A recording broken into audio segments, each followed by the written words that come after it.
Good morning, good people of Christ Church. I'm back here with you. I was here a few weeks ago. You might not remember me.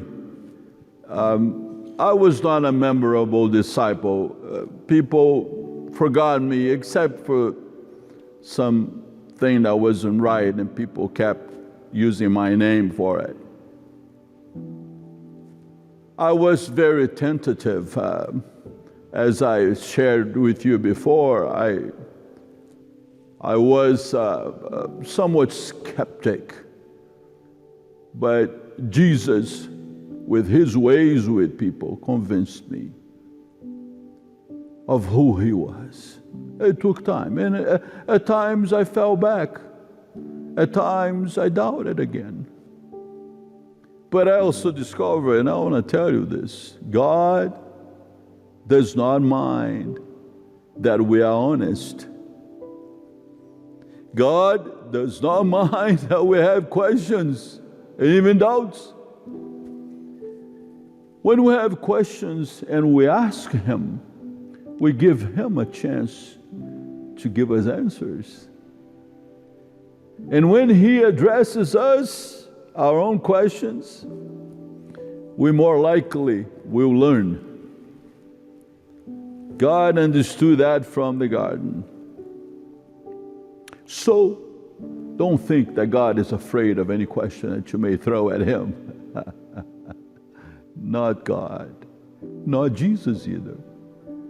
The doubts, Jesus addressed them as he did with me, and you know, when I said I'm only going to believe if I see the marks, he came and showed me. Some people need to see to believe. Others don't. I don't know how that works, but that's the amazing thing of God's creation. We are so different. We have so many differences. And yet one thing remains. Our Creator is the same. And I hope you found him, even if you have your ups and downs. But here, this passage today, in John chapter 14, you remember John, it's known as the apostle of love. But one thing that is interesting about John is that before he was the apostle of love, he was one of the sons of thunder. As he kept walking with Christ, learning from Christ, and John stayed very close. This is something interesting. God does not show favoritism. If he did, it was his option anyway. But if you come close to him, if you seek him, if you get closer, you will discover more things than if you stay away from him. John was one of those three that we talk about, John, Peter, and James, that looked for Jesus all the time. And then he went from son of thunder to the apostle of love, the one who understood more about loving one another, about forgiveness. He harmonized more with the others, because love does that. Love helps us to forgive. Love helps us to understand that we are all created by the same God in his image and likeness. So, here in this passage, Jesus comes into place and say to us, do not let your hearts be troubled. Believe in God, believe also in me. We listened to him and he said, in the house of my Father, there are many rooms. We ponder for a bit because, you know, we believed we were following him. But a lot was yet for us to learn. But at that moment, he was telling us, there is another place for us to go. And then he went further and said, you will go to that place. And at that moment, me, being me, as you know, I said, Lord, how can you tell us that we know the way if we don't know the way? How can we know where you're going? Well, I'll tell you something. I'm glad I asked that question, aren't you? Because my question gave Jesus a chance, if I can put it that way, to give us one of the greatest answers ever. He said to us, I am the way, I am the truth, I am the life. Oh, Jesus will show us the way if we go along with Him. But we should not let our hearts be troubled.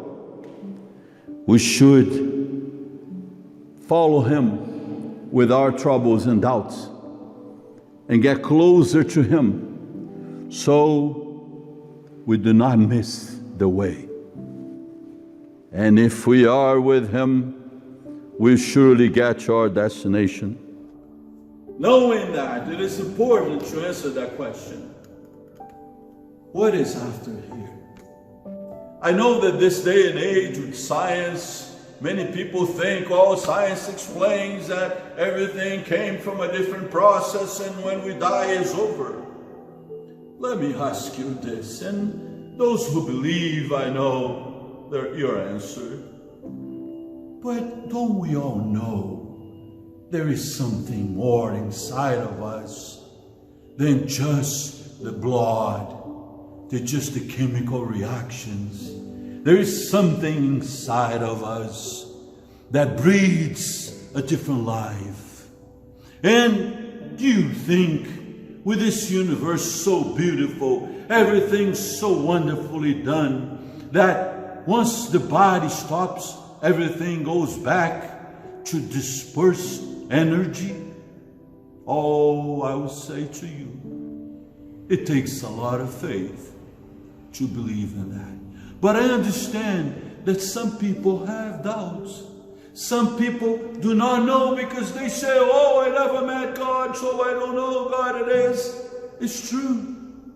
But it's not true also that you haven't met a lot of people that they still exist.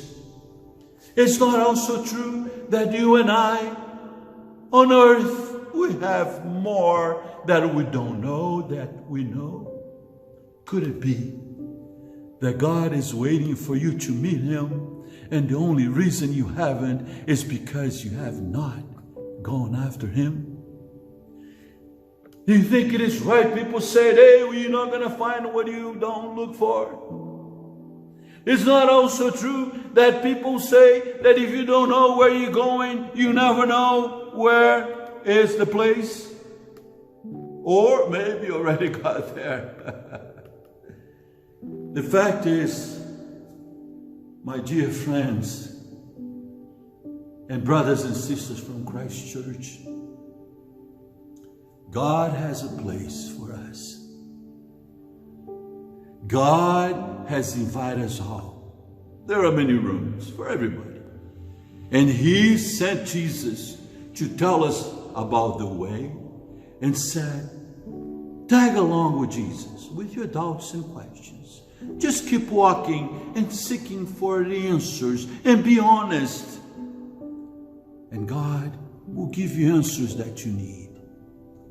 But please, don't let your doubts and lack of knowledge be stronger than seeking the one who has some answers. He came from there. He's back there. And one day, those of us who embrace Him will get there. Why? Because He's the way. It is up there, it is down there. It is somewhere. And with Jesus, that somewhere is sure to be found, because he is with those who follow him. And he'll never let us alone in the journey after we go away from this amazing life on earth. There is more. Embrace him. And if you do have doubts, just say to him this. I'll encourage you what I said to a friend before. God, if you're out there, help me to believe. If there is a God, I really want to meet him. Help me. It is a doubtful faith, but it's an honest one. And if you're honest before God, he will bring you an answer. That is a promise. Blessings over you. Stay safe. May the grace of Jesus be with all of you. And do not let your heart be troubled.